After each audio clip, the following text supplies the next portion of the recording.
My name is Joni Madison. I live with my wife of 28 years in Washington, D.C. Thank you. And the twang is from North Carolina. Always my home. And I use the pronouns she, hers, and I am the Interim President of the Human Rights Campaign. I want to thank NOW for organizing this amazing conference and for all that you do for gender justice and equality for all. And it is an honor to be here in this room with activists, advocates. You're up early on a Saturday morning. You give a damn. You're showing up. Thank you. Give yourself a round of applause.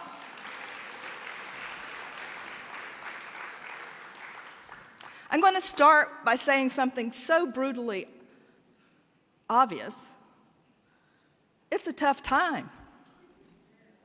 We're living in a moment where it can feel like all of our rights, our right to vote, our right to be who we are, a right to love who we love, our right to abortion access, are all under attack. The decision in Roe versus Wade came down when I was very young. I want to reiterate, very young. But there's no doubt that it has shaped the entire course of my life. For me and for so many of us, Roe has never been about abortion access alone. It's about our ability to make choices as women and as LGBTQ plus people about our bodies, about our lives, about our futures.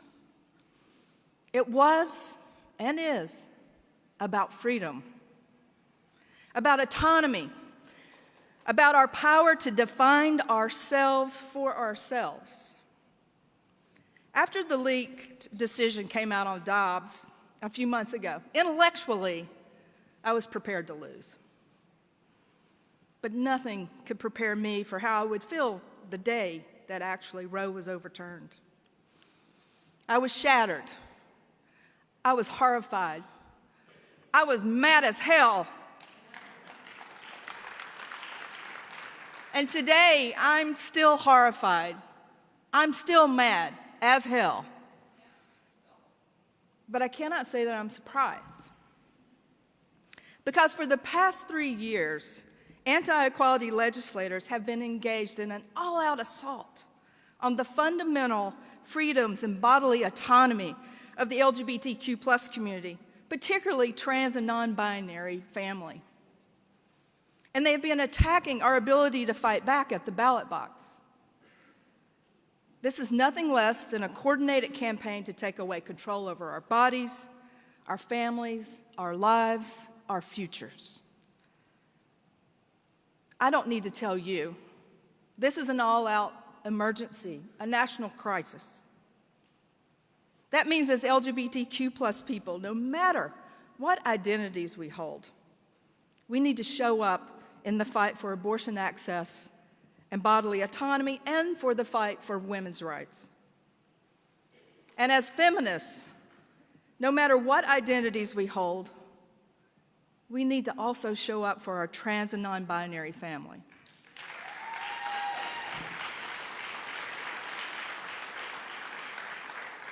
Right now, all of our shared progress is on the line, which means we're going to have to lean into our shared power as a beloved community. And that's what I want to talk to you about today. I want to give you a little bit more information about the attacks on trans and non-binary people in the States, so we understand how high the stakes are and how interconnected our fights are. I want to talk about what brought us to this moment, and I want to talk about how we as individuals and as movements can meet the moment with understanding, with united action. First of all, in the past 2 years, over 18 states have passed legislation preventing trans kids and mostly trans girls from playing sports with their peers. Now trans girls have been playing sports with their peers for years. But in the name of protecting women's sports anti-equality leaders have introduced a flurry of legislation that actively harms women and girls. And they're seeking to spread disinformation about what's really happening here, and it's meant many people are struggling to understand this issue. But it's really simple. Just like every kid across our country, transgender kids want to play with their friends. All these bills do is tell girls that they are not welcome, that they're not wanted, that they don't belong. The harms of these laws are only compounded for LGBTQ youth of color. There's a long and shameful history in athletics of policing the bodies of black women and girls. These bills perpetuate that history and further endanger kids who are already deeply vulnerable. And to be clear, these bills ultimately endanger all young athletes. They perpetuate gender stereotypes by asking women and girls to prove their womanhood. And they are all written so poorly, they could open up for all children to have invasive exams and make them ripe for abuse. These attacks on our trans and non-binary youth go well beyond athletics. Multiple states have passed legislation preventing trans kids from using the appropriate restroom. Multiple states have passed legislation censoring LGBTQ+ issues in schools. Multiple states have banned life-saving medical necessary care. Some families in these states, like Texas, have been forced to pick up their entire lives and leave so their kids can get the health care, the affirming medical care that they need. I had one mom tell me, I am choosing to mourn my home rather than mourn my child.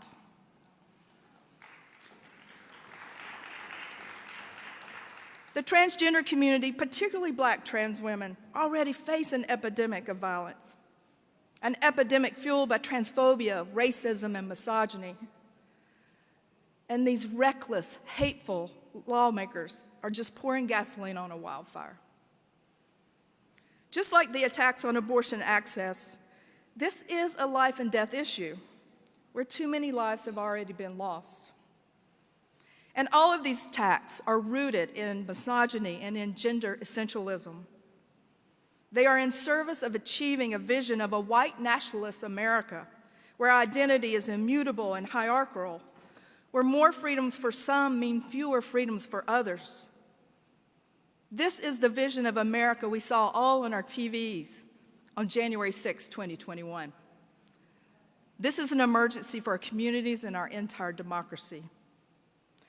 And the failures that brought us to this moment cannot be pinned on one person or one organization or even one political party. Rather, this crisis underscores a truth that so many intersectional feminists have been saying for decades. While we uphold systems and institutions that maintain the status quo, a status quo of institutionalized white supremacy and its attendant forces of racism, sexism, homophobia, transphobia, and xenophobia, we allow our democracy to decay. But when we embrace the interconnected nature of our freedoms, our futures, we embrace the true possibility of liberation for ourselves, for each other, for generations to come. This is a truth that grounds us in an intersectional feminist and as LGBTQ activists, one which has been brought to life by so many of the advocates here in this room today. So here's my question, my challenge. How can we better live into this truth? For some of us, it may start by acknowledging how we can hold both privilege and marginalized identities. Take me, for example. I am a woman, I am a white woman, I am a gay woman, I am a cisgender woman. I am a woman whose gender expression and gender identity never have fallen neatly into one box. I'm a woman of faith, I'm a woman from the South, and throughout my life, I have experienced discrimination and harassment because of my identities. I've been hurt, I've been held back, I've been talked down to, I've been ignored. That includes within the LGBTQ+ movement. That includes within the feminist movement. At the same time, because of my identities, I have had advantages and opportunities that have been denied to others. These truths do not cancel each other out. They reflect the complexities of who we are. Because I am so much more than this. I'm a passionate feminist. I'm a Chicago Bears fan. I'm a wife. I'm a daughter. I'm an aunt. I'm a Tar Heel. I'm a fierce mama bear to LGBTQ+ youth. We are all living at the intersections of so many identities. At this point, some of you may be thinking, yes, I'm with you. We're on the same page. But what does this have to do with where we go from here? And some of you may be thinking, what the hell is a Tar Heel?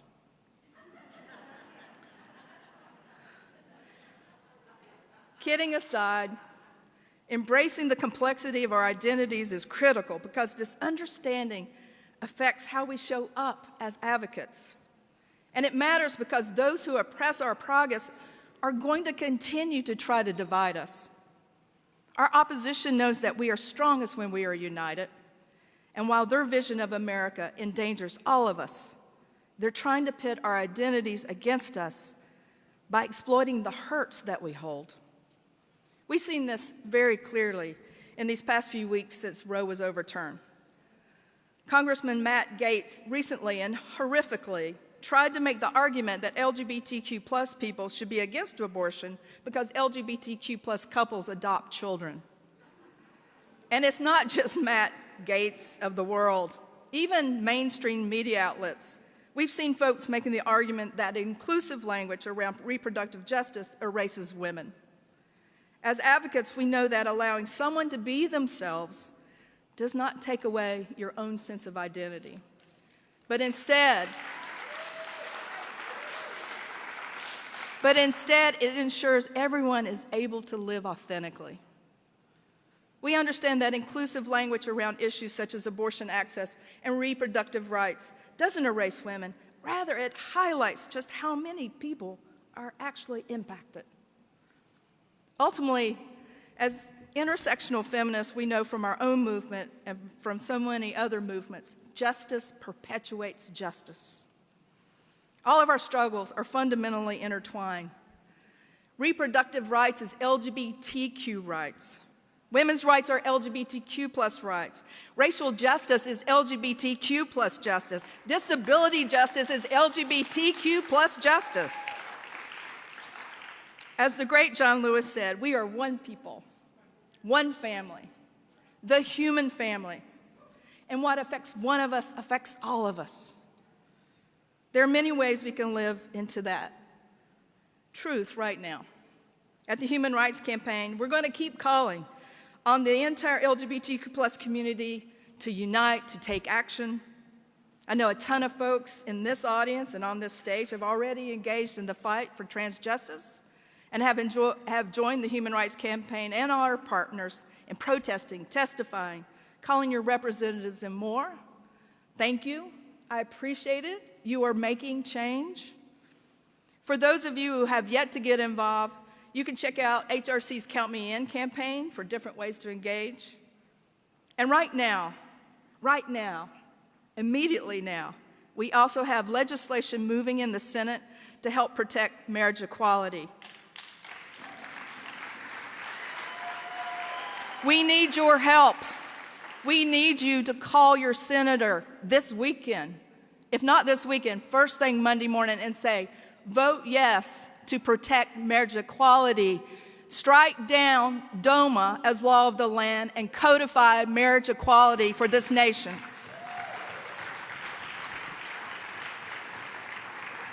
You can support our coalition partners on the national level like NOW, as well as the state and local organizations who are on the front lines of the fight. And most importantly, you can talk to your friends, your family, your employees, your elected officials, and tell them to get off the sidelines. You can vote, you can get out the vote for politicians who believe in advancing equality and equity for all. No doubt my fellow presenters will have many other suggestions for you as well. And in whatever way speaks to you, I hope you will commit today to find one way to dial up your advocacy. Because we know our opponents aren't going to stop, and neither are we. Because our fights and our destinies are fundamentally linked. And because ultimately we share the same vision, where we're free to define ourselves for ourselves, where equity and equality are achieved, where everyone wins because everyone's connected. With collective power and individual commitment, we will keep bringing this vision to life. Or to paraphrase the great Barbara Jordan, a vision, though shared by all of us, is realized in each one of us. Thank you so much.